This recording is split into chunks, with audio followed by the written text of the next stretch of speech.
I see my family, and I see my cousins, my aunts and uncles, my grandparents, and of course my brother Ty, my twin sister Paige, and my mom and dad. If you don't know who they are, just look for the people crying in the crowd. I also see a lot of new faces, people I've never met before, but I know that every single one of us standing here today have a common bond and are united for a common purpose, to give hope and help to those who are suffering and to find freedom in the eating disorder program. Now, if you would have told me 2 years ago that I would be standing here in front of a crowd of people sharing my deepest, darkest secrets, I would have thought you were crazy and out of your mind. But back then, secrets were a part of my daily life.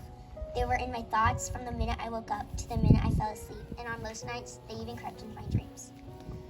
So, the secrets I was keeping from the world were just a few weeks after my 11th birthday, and I started going down a very dark path.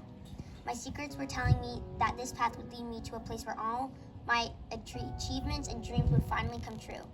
Dreams of being the best athlete, the strongest flyer, the smartest student, and the favorite daughter.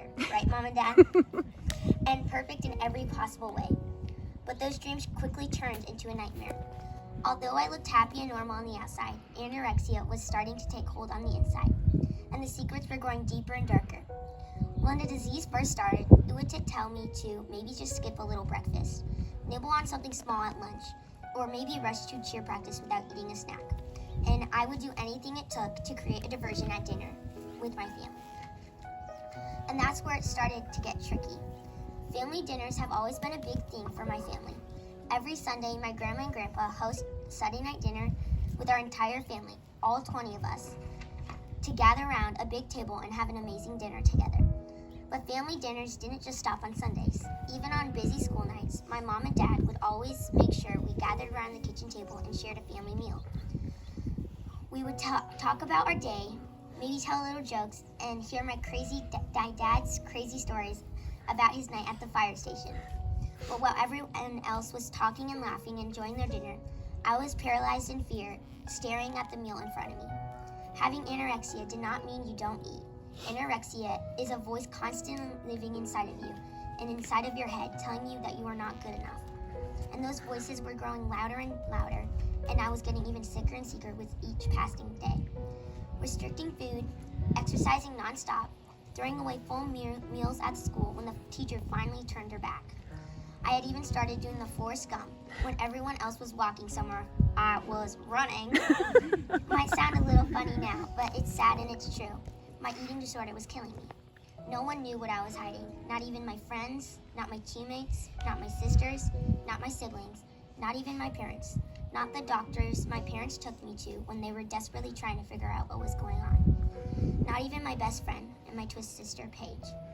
Within 7 short weeks, my eating disorder had ravished my mind, my body, and my soul. Anorexia had become a parasite in my mind and had built a wall between me and the world. It had isolated me from everything I had worked so hard for.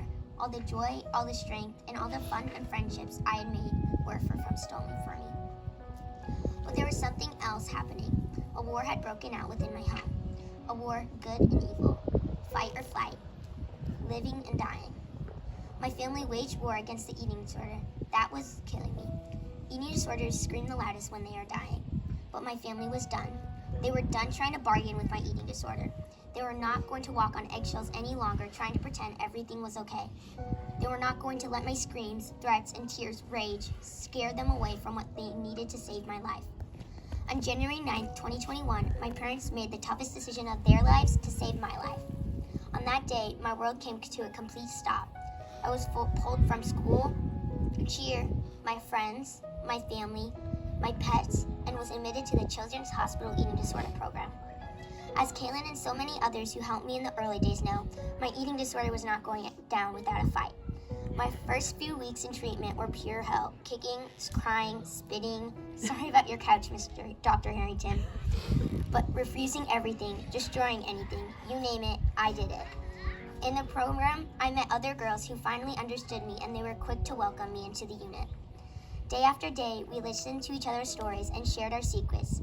We saw each other's sadness in each other's eyes, and together we slowly started to fight our fears and feed our bodies. The dinner table became our shared battlefield, with each of us we were defeating our eating disorders one bite at a time. 2 months into my treatment, one more person finally showed up to the army of the people who were fighting to save my life. And that person was me. The real Sophie, the person who had been lost for so many months, the person who is standing here today. I was finally ready to come home. On March 3rd, 2021, I was sleeping in my mom and dad's room like I had for months, in the bed where they would finally watch me throughout the night and throughout the evening to make sure I was breathing, to make sure I was stayed safe throughout the night.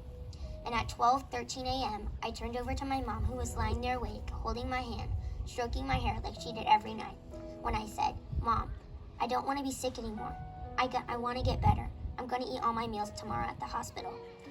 From that moment on, with the unwavering support of Kaylin, Rick, Teresa, Kayla, Alyssa, Cindy, and Dr. Harrington, and my loving family who was there within every step of the way, I finally started to heal.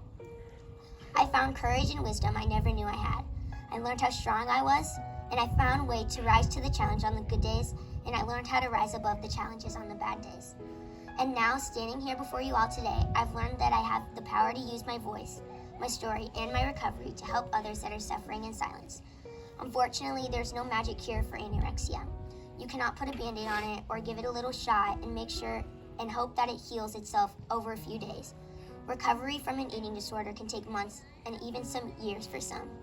I'm proud to share with all you here today that I've been in recovery for 15 months, and I'll stay focused on my recovery for many years to come. Like everything in life, recovery is not a straight line. There are ups and downs, good days and bad days, slips and falls. Recovery requires a lot of support from professionals like Kaylin, as well as the love and support from friends and family like of all you here today. I'm so deeply touched by your support for the KHF Foundation, for the outpouring love that you have shown for me and my family today. I don't know where my life will lead, but I know that this experience will change me forever, change for good. My life is full. I am brave, I am confident, I feel beautiful, I feel loved and accepted. I feel lucky to be standing here before you today, and I feel grateful for being alive. Thank you.